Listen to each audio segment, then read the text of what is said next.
السلام عليكم ورحمة الله. يا رب النهاردة يا أغلى متابعين تكونوا بخير وبسعادة دايما يا رب. ربنا يسعدكم زي ما بتسعدوني بكومنتاتكم ولايكاتكم الحلوة. بصراحة أنا فرحانة جدا بكومنتاتكم ولايكاتكم الحلوة. يعني أنا بشكركم جدا اللي بيخش ويتفاعل معايا على الفيديو. أنا بشكره جدا، وربنا يا رب يجازيكم خير زي ما بتفرحوني كده. ربنا يا رب يفرح قلوبكم كده. ويلا النهارده بنعمل لكم كده حاجه حلوه كده. زي ما انتم شايفين، هتعملي كده الطبقات الحلو ده بطريقه كده اقتصاديه. ان شاء الله كده هتخشي كده تلاقي كل حاجه متوفره عندك، وهتعملي كده الطبقات الحلوه ديت. هتعملي الكميه الكبيره الحلوه ديت وتخليها كده محطوطه كده في تلاجتك كده. تطر عليكي كده في الحر اللي احنا فيه، الجو حر جدا. هنعمله كده من غير بقى، مش هنستخدم ولا مضرب ولا خلاط، هنشتغل يدوي كده وهنطلع قطع الجاتوه الجميله اللي انت شايفاها ديت. يعني بتقولي عليها كده قطعه جاتوه، وما اشتغلناش ولا بمضرب ولا بخلاط. تابعينا كده وان شاء الله تعملي. طبعا في ناس ما عندهاش مضرب وفي ناس ما عندهاش برضو، او عندها كلنا عندنا خلاط، بس انا قلت برضو ايه، هنشتغل كده من غير مضرب ولا خلاط. زي ما انتم شايفين كده الجمال ما شاء الله، كيكه هشه وجميله. تابعينا كده الفيديو كده وان شاء الله الفيديو هيعجبك. اهم حاجه بقى انزلي كده حط لنا اللايك الجميل بتاعك، واكتبي لنا بقى رايك كده في الكومنت الجميل. واللي اول مره يشوف قناتي شرفني وينورني بالاشتراك الجميل بتاعه. يلا بينا بقى نبدا الفيديو كده ونقول لكم النهارده هنعمل ايه كده. نسمي الله ونصلي على النبي عليه الصلاه والسلام، ويلا بينا نبدا. اول حاجه معايا كوبايه وكوبايتين الا ربع من الدقيق، 2 الا ربع، ومعلقتين كبار من النشا. وهتكون معايا كده ذرة الملح اللي احنا ايه، ما بنستغناش عنها في الكيكات. وهتكون معايا الباكو اللي هو كيك شيف ده. بصراحة انا بحب استخدمه في الكيكات، جميل جدا كده. خلاص معايا المواد الجافة كده ايه جاهزة، هركنها كده على جنب مني. هتكون معايا كوباية الا ربع من السكر، وهيكون معايا 3 بيضات. طبعا زي ما قلت لكم احنا مش هنشتغل ولا بخلاط ولا هنشتغل بالمضرب. طبعا انا عندي المضرب بس برضو مش هشتغل بالمضرب عشان خاطر ايه، في ناس ما عندهاش مضرب. فاحنا هنشتغل كده بالمضرب اللي هو المضرب السلك بتاعنا زي ما انت شايفه كده. طبعا كان معايا كده 3 بيضات، ومعايا كده ايه هحط معلقه كبيره من الفانيليا. كتري الفانيليا هنا معاكي كده في الكيك ده. كتري كده الفانيليا فيه شويه، بتديله طعم جميل جدا. انا بصراحه بحب اشتغل بالفانيليا السايله. طبعا انا هبدا ان انا ايه اضرب كده في البيض والسكر. هبدا اضرب فيهم كده، وهيكون معايا طبعا هفضل اضرب فيهم كده. ممكن بقى لو اولادك جنب منك كده، كل واحد كده خليه يضرب شويه كده، هما بيحبوا الحاجات دي قوي. وممكن انت تفضلي تضربي فيهم كده، بس ايه، هو طبعا هياخد معاكي وقت، يعني ما تزهقيش، افضلي اضربي فيه كده. كل ما ضربت فيه هيبقى معاكي الكيك بتاعك كده هش كده، وكأنك اشتغلت بمضرب زي ما انت شايفه كده. انا فضلت اضرب فيه لغايه ما بقى القوام بتاعه زي ما انت شايفاه كده. برضو مستمريه في الضرب فيه. اعملي رياضه بقى كده وانت شغاله. فطبعا عشان حبايبي برضو اللي ما عندهمش مضرب، فانا قلت برضو هسهل لهم الدنيا كده. هبدا بقى انزل كده بالمواد الجافه. بدات اللي انا ايه انزل كده. هنزل بالدقيق كده 3 مرات، ونزلت كده بربع كوبايه من الزيت. هيكون معايا كده الزيت ربع كوبايه، واللبن هيكون معايا كوبايه الا ربع من اللبن.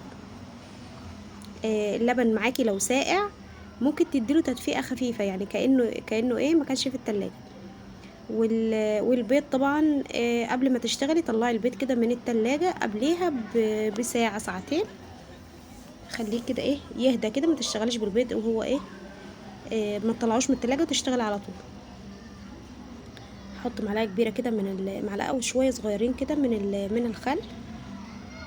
طبعا احنا متعودين ان احنا بنحط الخل، بيدينا طبعا بيخلي قلب الكيك كده ابيض، وبيخلي الكيك كده هش وجميل. بدأت اللي انا نزلت كده باللبن كده برضو واحده واحده، عشان خاطر انا بقلب كده بالراحه برضو، عشان ايه في اتجاه واحد. اهم حاجه التقليب في اتجاه واحد، عشان الهواء اللي انا دخلته في الكيك ما يبداش ان يطلع مني الهواء، وابدا ان انا ايه اضيع تعبي اللي انا تعبته. زي ما انت شايفه كده. طبعا انا معايا صينيه دهنها كده بمكعب كده من الزبده، مشيته في الصينيه كلها، وبدات اللي انا ايه اديتها رشه كده خفيفه كده من الدقيق، وبدات انفضها واوزعها، لو فيها دقيق زياده بشيله. الصينيه معايا ما شاء الله كبيره، يعني ممكن انت عايزه القطعه تكون اعلى من كده اشتغلي في صينيه تانية، يعني صينيه اصغر من دي شويه. بس بصراحه يعني انا مش عايزه اقولك، والله القطعه بتاعتها كده جميله جدا الصراحه، عجبتني قوي. زي ما انت شايفه كده. طبعا هي مش هتاخد، يعني بصي الكيك رقيقه خالص، فمش هتاخد وقت في الفرن، يعني ممكن كده بالظبط كده 10 دقايق كده وتبداي تتابعيها بقى، هتلاقيها معاكي ايه مش هتاخد وقت خالص.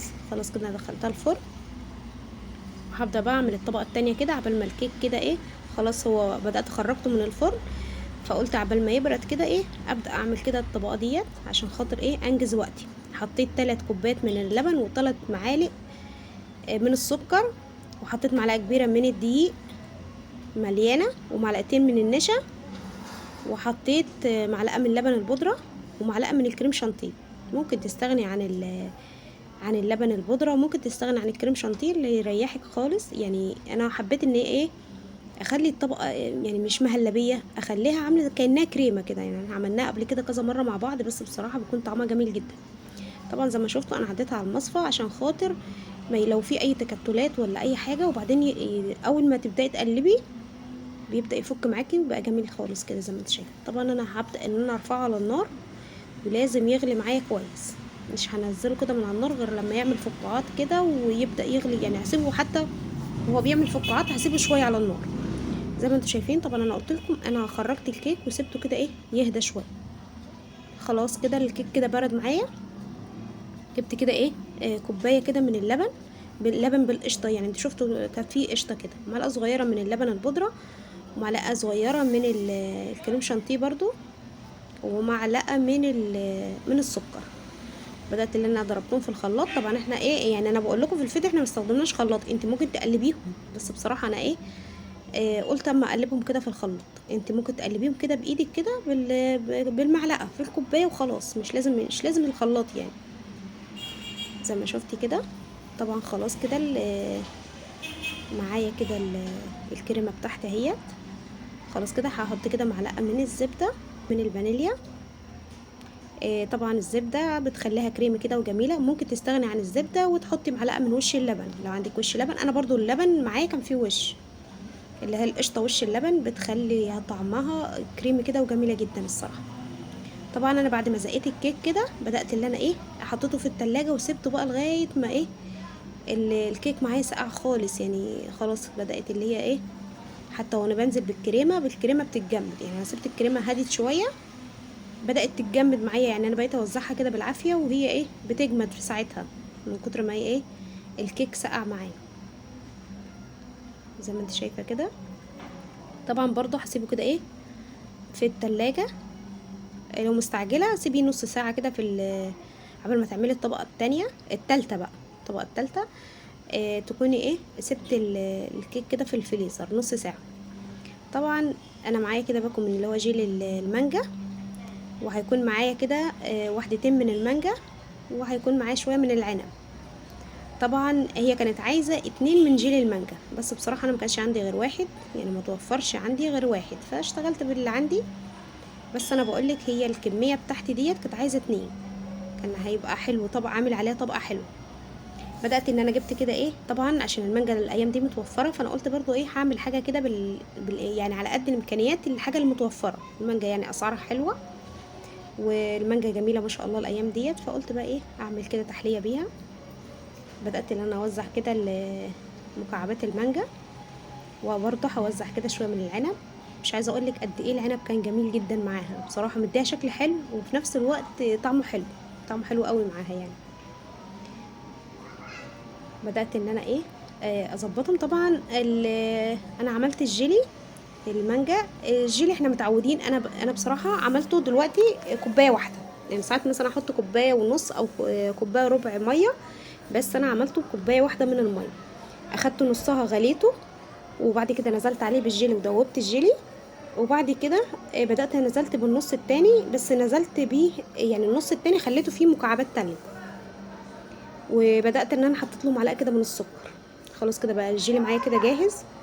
وهبدأ ان انا ايه، هبدأ انزل بالجيلي كده. طبعا معايا الطبقه طبقه الكريمه وطبقه الكيك متلجه، يعني انا مش عايزه اقولك الجيلي كان بينزل بيتجمد على طول. بس هو زي ما قلت لك ان الجيلي كان محتاج كمان واحد عشان تعملي طبقه سميكه، بس والله برضو يعني كان حلو مش وحش، يعني الحمد لله. فالحاجه المتوفره عندك اشتغلي بيها، ما تأيديش نفسك ان انت لازم تجيبي حاجه. بصراحه يعني ما شاء الله عملت معايا كميه حلوه. بصي ما شاء الله، قطعه كده، والكيك بقى هش بقى بطريقه يعني ما اقولكيش، ما شاء الله طعمه جميل جدا، وبالذات التشريبه اللي انا عملتها للكيك ديت ادت له طعم حلو قوي. يا رب فيديوهاتي تكون بتعجبكم. اهم حاجه بقى ما تنسوناش اللايك الجميل بتاعكم كده، عشان خاطر اللايك كده بيرفع لنا الفيديو زي ما انت شايفه كده. طبعا مش عايزه اقول لك قد ايه الكيك كده هش كده وجميل جدا الصراحه. يا رب يكون الفيديو النهارده عجبكم، والسلام عليكم ورحمه الله.